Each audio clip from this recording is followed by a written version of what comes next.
This is Vicinity 95.3 FM Ikejile Ijesha. The time is 12 o'clock. I am Boluwatife Ajayi with Global News. First, the headlines. President Tinubu meets Chinese Premier, pushes for mutual strategic partnership. Uganda court jails 3 women anti-corruption protesters.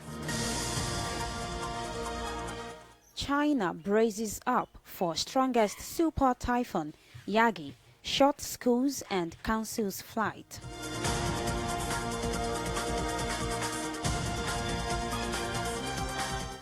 Now the news in full. President Bola Tinubu meets with Chinese Premier Li Kang at the Forum on China-Africa Cooperation (FOCAC) in Beijing. He noted that the forum had played a key role in advancing partnership between Africa and China for mutual development and prosperity. While he described Africa as a continent with vast opportunities for investment growth, development with its vibrant population, productive economy and natural resources, he is optimistic the relations between the two countries will benefit all. The Premier, in his response, expressed China's readiness to work with Nigeria to deliver on the mutual understanding reached by President Xi Jinping under the recently established strategic partnership. The minority caucus of the House of Representatives has called for the immediate reversal of the hike in petrol pump price, saying it will increase the sufferings of Nigerians. The caucus, in a statement today by the minority leader Kingsley Chinda, said the action taken disregards the principle of transparency, accountability and fairness which should guide decisions affecting the lives of citizenry.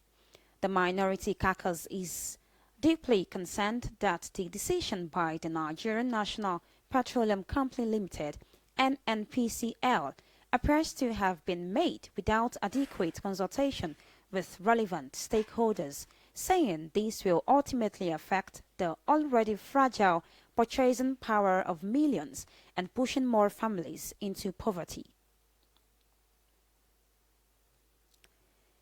Bill and Melinda Gates Foundation has tasked the federal and state government to prioritize funding the health sector to secure the future of Nigerians.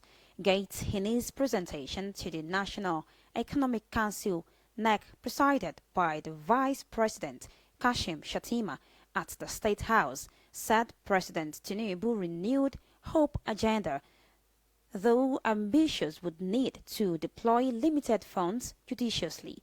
He explained that in 2 decades, the world had reduced the number of children who died before their 5th birthday by half as a result of investment in primary health care with routine immunization.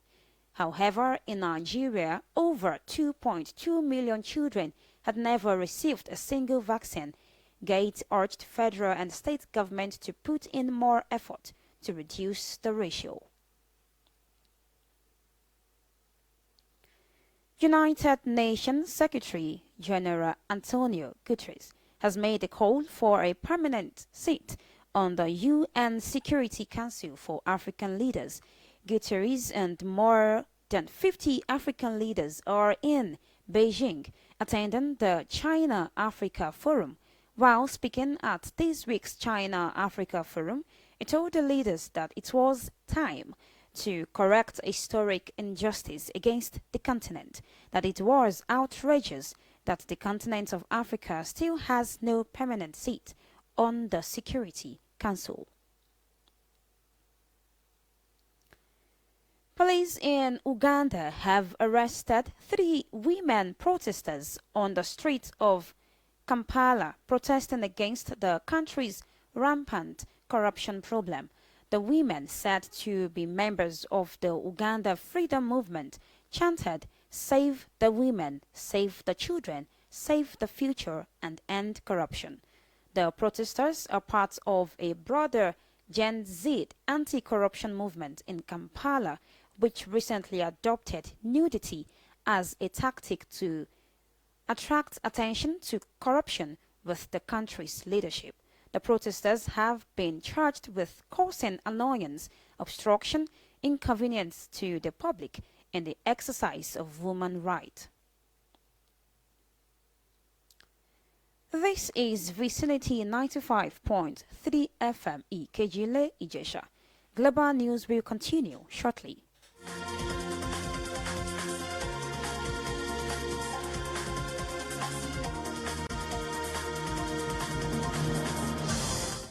Now the rest of the news.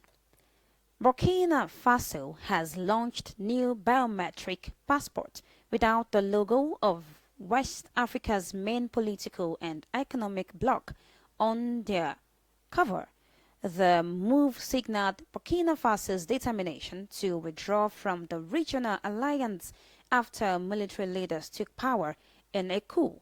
In a chat with newsmen, the security minister Mahamadou Sana noted that this is just a realization of the action already taken. You will recall that Burkina Faso has decided to withdraw from the ECOWAS body. Israel airstrike has killed at least 5 Palestinians in the West Bank city of Tubas. An Israeli force shot dead a teenager in the Far refugee camp. Israel said military aircraft took part in 3 different attacks on Palestinian fighters who posed a threat to their forces in Tubas. According to newsmen, Israel soldiers fired several bullets at the 16-year-old Majid Fida Abu Zaina, abused him and prevented ambulance crews from reaching him. Palestinian medics reported 5 people were killed and 2 injured. Palestinian Red Crescent Society have taken the wounded people to Turkish government hospital alongside the bodies of the 5 deceased men. We hear China is bracing for the arrival of super typhoon Yagi. This will be the strongest storm in southern Chinese province nearly in a decade. Schools have been shut down and flights cancelled in preparation for the arrival of the typhoon. Yagi is expected to make landfall Friday evening across the southwest portions of China near Hainan Island. A school shooting has left 4 dead and 9 others injured in Georgia. A 14-year-old has been arrested for opening fire at a school. The incident took place on Wednesday at the Appalachian High School in Wintertown, an hour away from the state capital, Atlanta. The suspect, identified as Colt Gray, a student of the school, immediately surrendered to the authorities and has been taken into custody. According to reports by the Federal Bureau of Investigation, the suspect was interviewed last year for making online threats about a school shooting.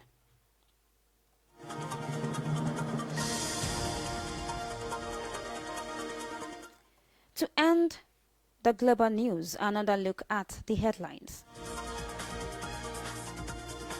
President Bola Tinubu has met with Chinese Premier Li Qiang at the Forum on China-Africa Cooperation (FOCAC) in Beijing. He noted that the forum had played a key role in advancing partnership between Africa and China for mutual development and prosperity.